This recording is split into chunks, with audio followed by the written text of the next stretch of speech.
Yo, what's up, guys? This is Brennan Edwards, your personal drone tech specialist and tech specialist in general for the Curse of Akakor.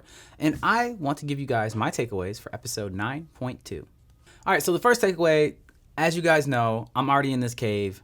I already talked about in the last takeaway how horrible it was to be in the cave, so I don't have to go back into that. But one thing I will say is that I actually had a lot of fun with the thermal camera. So we have these Flir. I had a Flir thermal camera. I had two different thermal cameras on this whole trip. I had one that was a Flir thermal camera for the drones that could be on the Matrice 210 or on the Inspire 1. And I had another one that I actually hooked to iPhone. I had an iPhone adapter from Flir, and that was really, really fun. I use it for the most dumb things while we were filming in the jungle all the time. But this particular instance, I actually use it to see if there's any kind of hot spots or anything that our eyes couldn't see otherwise, to be able to find possible remains of people, because decomposing flesh and decomposing things have a higher temperature. I was able to prove that because I was able to find a bunch of sticks and leaves that were all decomposing, mostly because of this acidic water. One of the things Martin told me is that even if there were bodies that were put down there or anything like that, this really acidic water would have taken care of most of anything that would have been there, including the bones. Anyway, but the heat from that, or the heat from while it was happening, would be visible on the thermal camera, thus me searching the whole cave with the thermal camera. In the cave, one other thing that was interesting is, for some reason, I had an uncanny ability to be able to find cave spiders. Like, there was a lot of different kind of cave spiders, and I'm not even gonna lie, like, you think I'm gonna say they were terrifying or freaky or whatever. In all honesty, they're actually really cool. Like, a lot of them were transparent, so like you could see through them. That's why they're hard to find. But they were in all different shapes and sizes of this transparent kind of spider. So like, imagine like a really thick daddy long legs that was completely transparent and see-through. Like, it's like made out of jello, but it's like hard jello. By like hard though, it's like spider leg hard jello. Does that make sense? But either way, that's the kind of spiders and things you would see, but they'd be like longer or have like longer legs or a longer torso, and they're just completely different. And the only kind of pigmentation they had was in their eyes, but they didn't really use their eyes because there isn't much light down in these caves. And all the light that you guys saw was light that we provided and light that we brought, because otherwise it's pitch black down there. So just literally just translucent spiders all over the place that I had a special ability of finding. All right, so getting out of that cave, you hear me say it feels like I was being born again.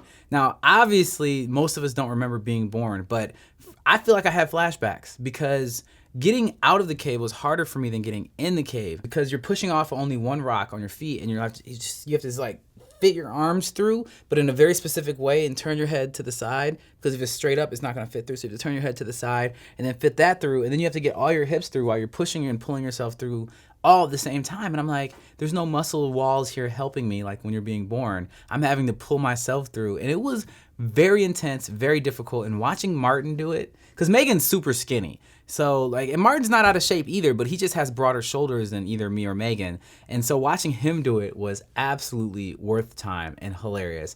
And I think probably watching me do it was funny, and I'm really happy we didn't have to do that. I'm super happy that didn't show up on camera, actually. All right, and that's it, guys. We checked off all the places that could have been entrances to Akahim, and that was it. Like, we were like, this wall obviously isn't one. This tomb thingy, a Tomb Raider thing or whatever, Indiana Jones thing, is not one, and neither is this cave. So even though the cave had Sunkanar's name on the front of it, it wasn't an entrance to this place that he said exists.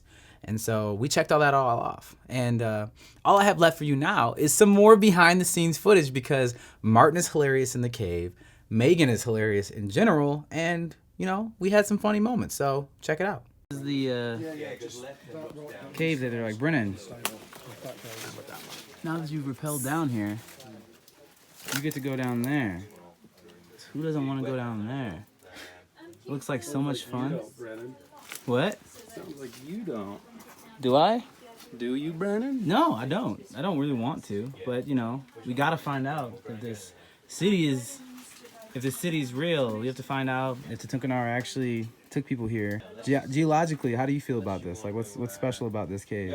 I'm excited. Caves like this aren't very common, because this is sandstone quartz, and it's hard to erode. Like big caves in limestone settings like Florida, here, this probably took 100 million years, 200 million years to form this. So it's a pretty big deal for a geologist. Nice. Nothing. Stories about who's more I'm just holding this tree in place. Yeah.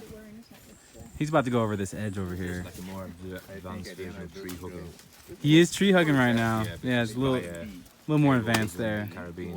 Did you kill Tree it? Good. 'Cause snaring. this damn thing's swarming, man. Peru, fucking Look at that. ridiculous. I had like 40 of them land on me. 2 of them. Yeah. Oh, I'm getting There too was so many fat. crawling on me. I couldn't Lot of do weight anything on the about it. I hips. was just like,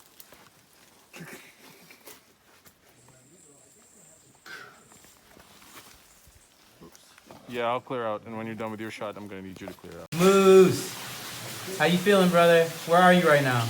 Middle of the cave. How does this cave treat you? All right, it's a long day. Took us till about 3:30 to actually get the shots of us entering the cave. So now we're about in the cave, but we're not there yet. No, we're not. And what time is it now? I don't know. Probably about 4:30. It's gonna be a long night. Yes, it will. We are in a cave. Megan is a ropes genius.